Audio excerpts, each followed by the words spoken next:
السلام علیکم دوستو، میرا نام ہے حسنین علی اور آپ لوگ اس وقت دیکھ رہے ہیں درویش پوائنٹ۔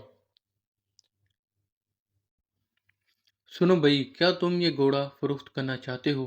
انہوں نے بازار سے گزرتے ہوئے ایک گھوڑے والے کے پاس رک کر کہا، جی ہاں، یہ گھوڑا برائے فروخت ہے، لیکن میں پہلے اس گھوڑے کا امتحان لوں گا۔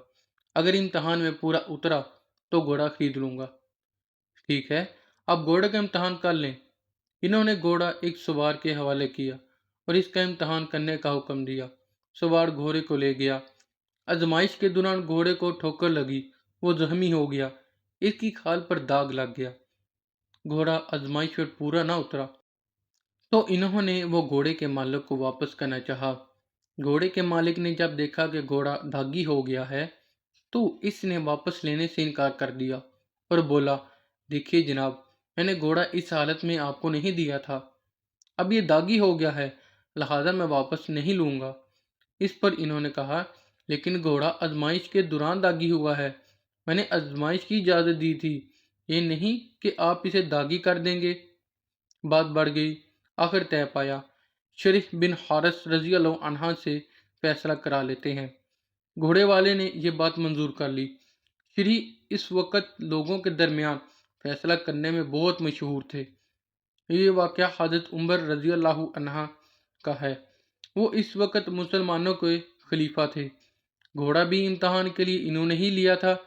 شریح رحمت اللہ علیہ نے دونوں کی بات غور سے سنی اور پھر یہ فیصلہ سنایا، اے امیر المومنین، جو گھوڑا آپ رضی اللہ عنہ نے خریدا تھا اسے رکھ لیجئے، یا جس حالت میں خریدا تھا اسی حالت میں ہی واپس کیجئے۔ گھوڑے کا امتحان لینے کا یہ مطلب نہیں کہ آپ اسے داغی کر کے واپس کر دیں۔ یہ فیصلہ وقت کی عظیم حکمران کے خلاف تھا۔ آپ رضی اللہ عنہ 22 لاکھ مربع میل پر حکمران تھے۔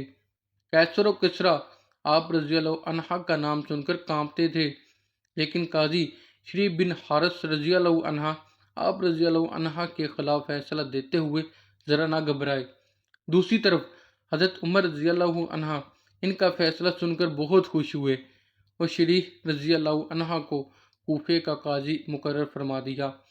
قاضی شریح رضی اللہ عنہ نے اپنا فرض بہت خوبی سے نبھایا۔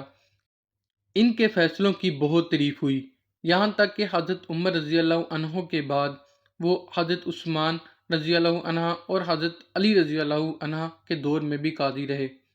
تاریخ میں ان کا نام آج بھی زندہ ہے۔